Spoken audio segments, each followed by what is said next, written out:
While Martin Luther King's birthday was just celebrated, he is one of the most influential people in history and very important in my life. He is also somebody we should discuss during this time of distress in this country. Most people know Martin because of his famous I Have a Dream speech, which he discussed recognizing the content of a person's character instead of the color of his skin. During his lifetime, he made a lot of statements, but I'll give you two more that are very relevant during this time. Martin stated that in the end, we won't remember the words of our enemies, but the silence of our friends. That quote is remarkable and appropriate during this time. He also stated that darkness cannot drive out darkness. Only light can do that. Hate cannot drive out hate, but only love can do that. Well, while those two quotes are very important and very, I think, appropriate for this time, this little piece that I'm doing right now isn't intended to give a full account of Martin's life, but just to point out a few things that most people don't know about Martin Luther King. So it's going to be some very little short little tidbits. He was born Mike King. His name was changed to Martin 5 years after his birth, when his father changed his son's name as well as his name to Martin Luther King. This was done because his father went on a trip and came back after the trip, and it inspired him to change his name to Martin Luther King and his son. Martin's first pastoral church was Dexter Baptist Church in Alabama. The church was looking for a conservative pastor because their previous pastor, who was Reverend Vernon Johns, Reverend Johns was an intelligent, well-versed pastor. However, he was somewhat eccentric. He sold his vegetables that he had grew at his home in the church basement. He called out members during the service in a negative sense because one member murdered somebody and he kind of called that member out during the church service. And he also, one of the other things he did, he posted on the marquee, it was safe to murder Negroes in Alabama.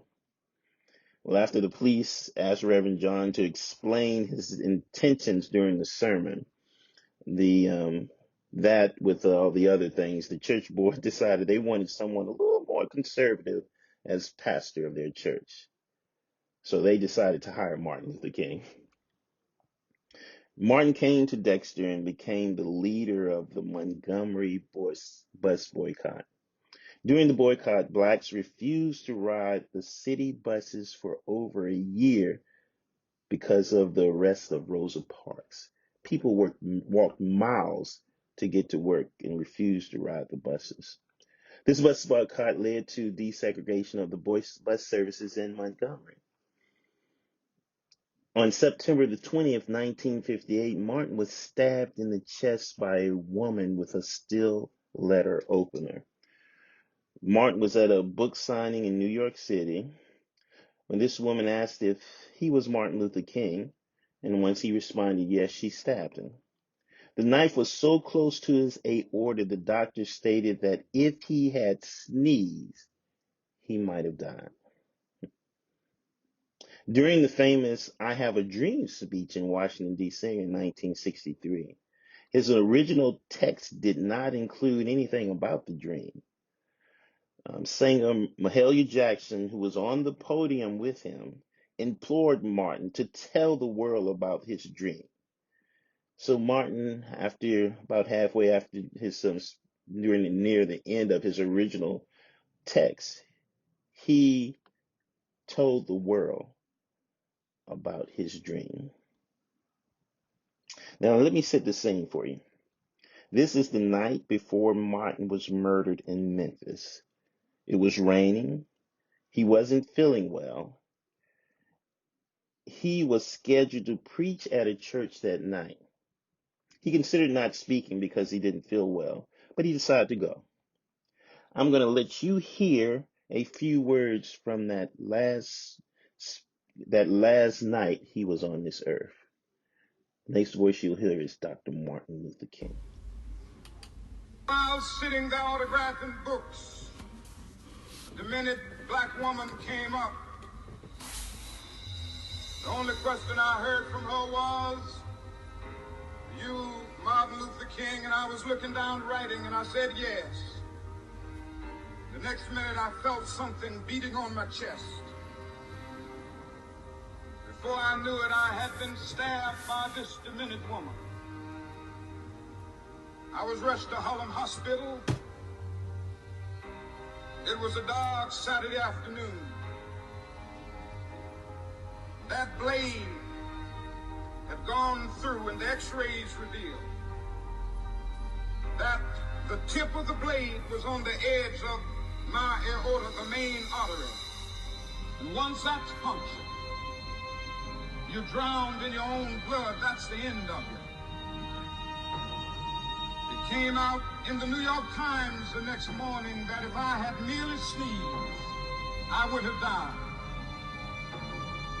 Well, about 4 days later, they allowed me, after the operation, after my chest had been opened and the blade had been taken out, to move around in the wheelchair in the hospital. They allowed me to read some of the mail that came in, and from all over the states and the world, kind letters came in.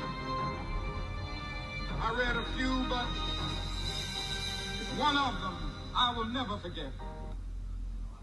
I had received one from the president and the vice president. I've forgotten what those telegrams said. I'd received a visit and a letter from the governor of New York, but I've forgotten what that letter said. But there was another letter that came from a little girl, a young girl, who was a student at the White Plains High School. And I looked at that letter, and I'll never forget it. It said simply, "Dear Dr. King, I am a 9th grade student at the White Plains High School." She said, "While it should not matter, I would like to mention that I'm a white girl. I read in the paper of your misfortune and of your suffering. And I read that if you had sneezed, you would have died. I'm simply writing you to say that I'm so happy that you didn't sneeze. I want to say tonight that I, too, am happy that I didn't sneeze, because if I had sneezed, I wouldn't have been around here in 1960. And students all over the South started sitting in at lunch hours.